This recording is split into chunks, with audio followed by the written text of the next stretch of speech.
It's Paige from Paige's Practical Magic, and I am finally back after a very long break due to moving and needing a mental break. Sometimes you just need it. I have dug out some of my tarot cards. However, I want to go through a quick plot point. That's not what I meant to say. Checkpoint thing of other sorts of divination that are plausible. And I just keep everything in my sandy dandy notebook here. And then I rip it out and I put it in the big boss later after I decorate it and shit. Alrighty, so as you know, we have scrying, which is using mirrors, crystals, bowls of water, ink, flames. I mean, really, there's just not an end to it. Scrying's kind of an umbrella term for divination anyway. Using your power and insight and intuition to connect to other planes, whether it be ancestral or fae or... I mean, there's just a plethora of planes, guys. I mean, the world is unending. Your options are unlimited here. And I went through it and I kind of did like really fancy words like cartomancy. I did this a while ago. I no longer have the patience to do scientific words. It's called reading tarot cards, which is the basics. You know, you get your oracle cards, your tarot cards, your angel cards, plain deck of cards you can use. I've tried to do this with Magic the Gathering cards and Pokemon cards. Most of the time you just get a comical response. There's also using a pendulum, which is a crystal hanging from a string. I don't have one. I broke it. You can do runes. I don't have any of those either. I'm assuming you all know what they are. At least know what a rune symbol looks like. Usually on wood or rock or crystal.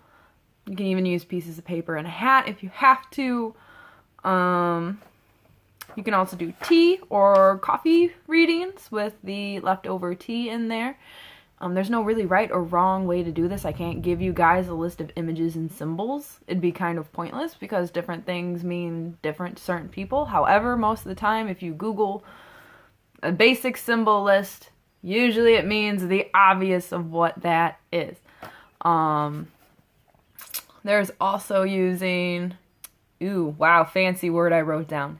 Sketchamancy, which is basically throwing open a book and pointing to a picture of that book and getting something out of it. I used to do this a lot with the Christian Bible.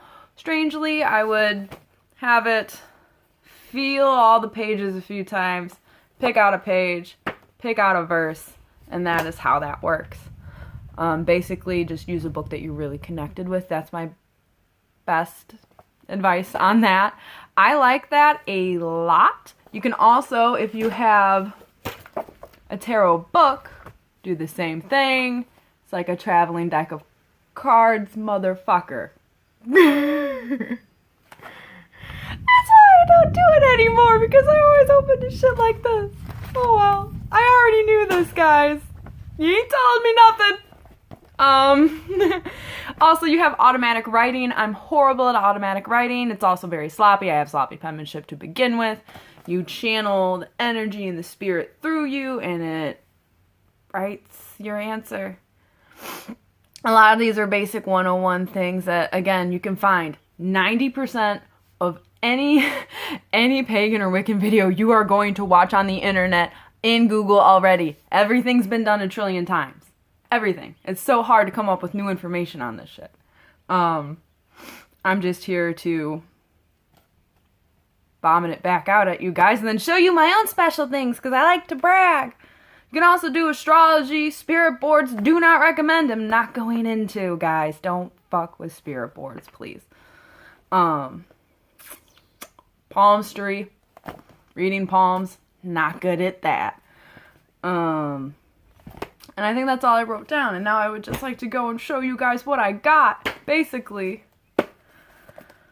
This is the most basic of basic tarot bitch books that you are going to ever get. It is $9 at Barnes & Noble, and it covers the major arcana and the minor arcana, as well as breaks down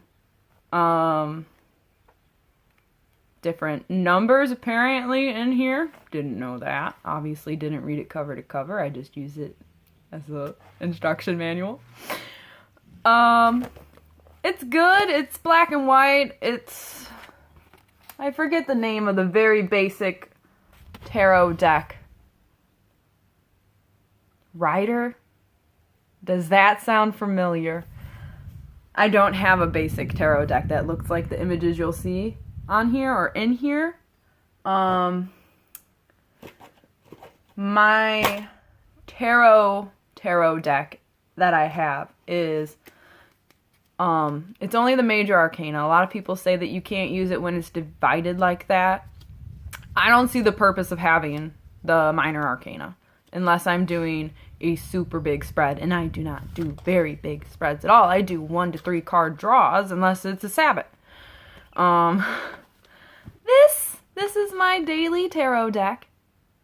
It is the Steven Universe Major Arcana Cards Playing Deck, and I'm looking for the artist name, and it is not on here. But I found it on Amazon for about 30 bucks, and so shipping 40. The artist did hand draw these and make them herself. I know it's a her, I remember this. And if you've never seen Steven Universe, I highly recommend it. It's all about crystals and aliens and saving the world and people in general and loving humanity and Earth and all of its mysterious witch-way creatures. It's on Cartoon Network. Yes. And it is the most beautiful deck I think I have ever seen. I want to say, though, that this one's a weird deck, and it does miss one of the major arcana, and I don't really know why. The artist also didn't go into why they didn't do the minor arcana. I think it's just because of the lack of characters in the TV show. That would be the devil that I opened to earlier.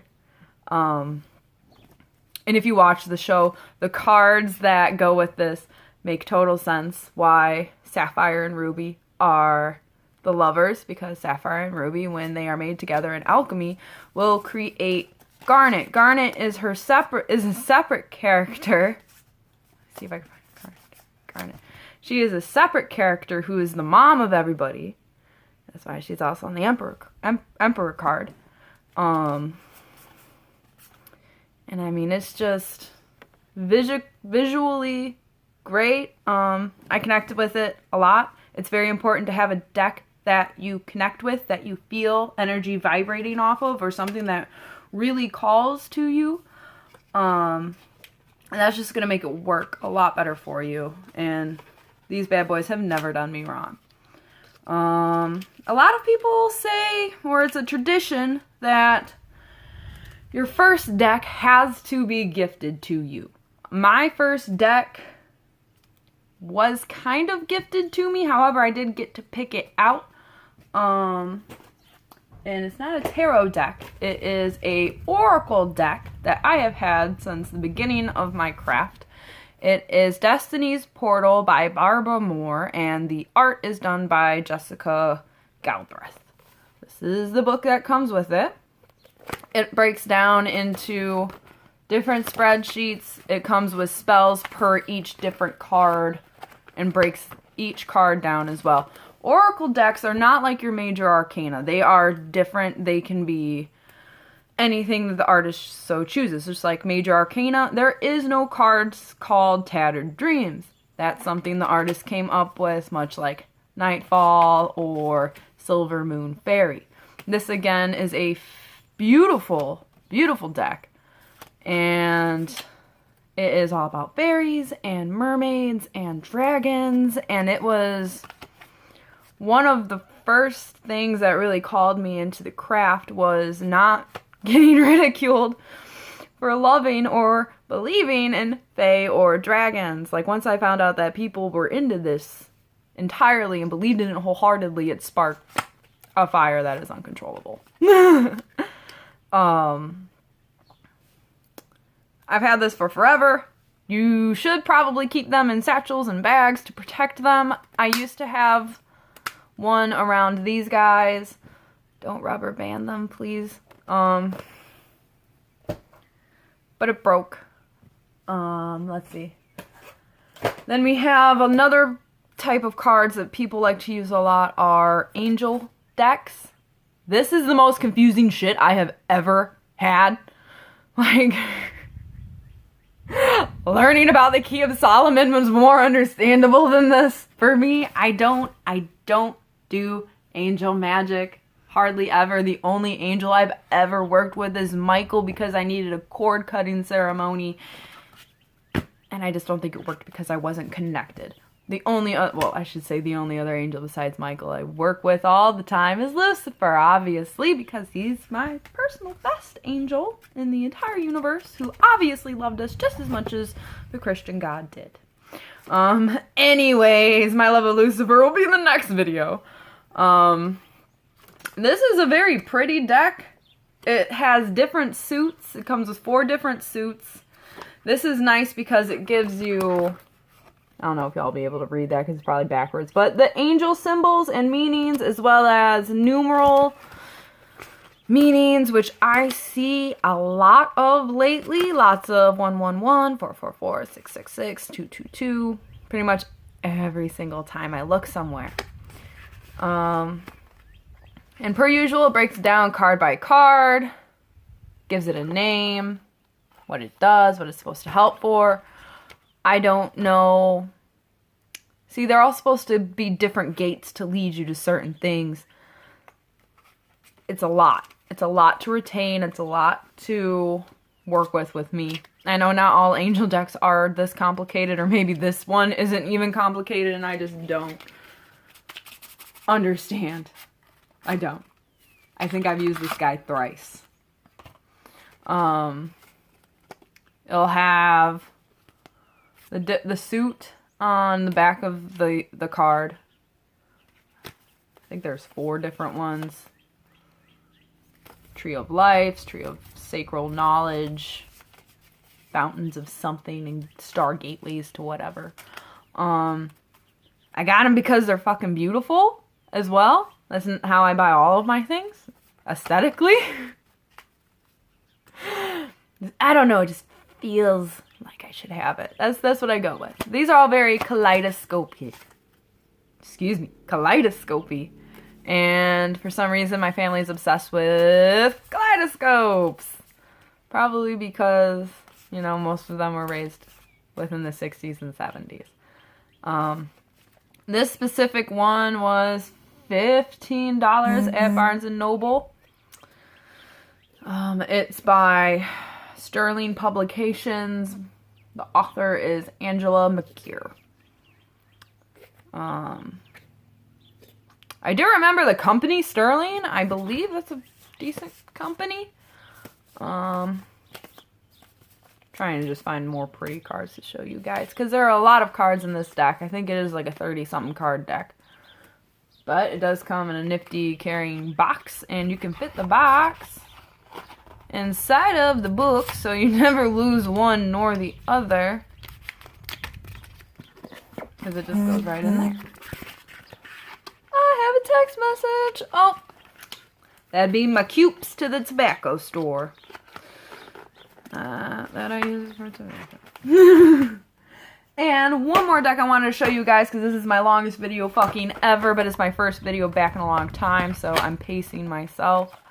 Because I told myself I was going to do more than one today, but we all know that's not going to happen, because I've said that 3 times. Oh, I should probably show you guys the box. This one is one I have used twice, only for relationship advice through the person who this was gifted for. This was gifted to me by my boyfriend for my ex-boyfriend from Christmas, and I did it only because I wanted his energy on it so I could do relationship readings, and I highly regret it. It was highly accurate and very distraughting, if that's a word. And this one's another weird one to use. It is a Takora deck. It's actually a whole separate game for Dungeons and Dragons. However, you can use it as a literal tarot deck. It's a little hard to interpret because obviously it's not a normal tarot deck, but it does work. It comes with 54 cards all together, so it has the major and minor arcana, including some that they have made up. This was $10, I'm assuming, at Barnes & Noble. I don't go to metaphysical shops to buy my tarot cards because they're ridiculously expensive, and there's a lot of high energy people that go in there and want to touch them, want to look at them, be around them. And I don't want that much energy floating around my cards. I'd rather have it at Barnes & Noble where there's not as much people or strong energy people per se. Like real witches probably are hanging out in the metaphysical shop all the time. Barnes & Noble, you get witches and normal people at least. I'm just weird. Witches give off a vibe that is unmistaken and sticky. Dude, this is a dark looking deck. I don't know how to work no autofocus. It has very dark graphic imagery. It's spooky. I think that's why this person got it for me. They were mistaken. I don't do spooky in my craft too much. I do pretty and ethereal. But if you... Let me get one. Let me get the one. Let me get the one that I'm looking for.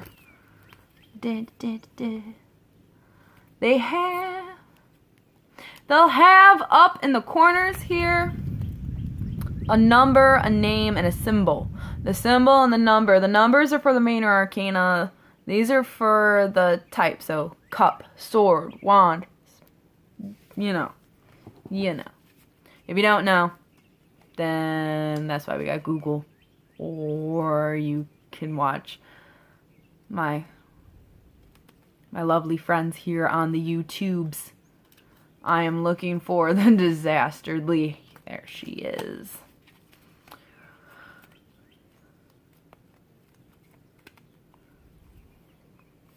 The lovely lady, 3 of Swords. So, as you can see, that's how you would come to that. It's a 3, it's a sword, you know. The imagery, if you read the description part of the imagery in your basic tarot card book, then it'll break down the imagery symbology of everything. This one, like I said, it's just weird because it's called Soldier, Trader, Seeker, Elementalist, Shepherd, and that's where you'd usually look for it, like the Hanged Man, the Devil, the Tower, and it's hard to work with. I would actually rather learn how to play just the actual card game. I feel like that would be fun, but this did not leave me with very much instruction. It's supposed to go with a Dungeons and Dragons kit, of in which I don't own or have ever played. By the way, if anybody knows how I can get D&D friends, let me know. Those are my friends, but those are not my D&D friends. Every time I tilt my head, is my phone getting a notification, guys. I think that's everything about Divination that I have for you all. Hopefully you guys liked it and didn't mind that it's about 20 fucking minutes long. I don't edit. I can't. Just fast forward or just stop watching halfway through. I don't care. I do this for me. And you lovelies, have a great day.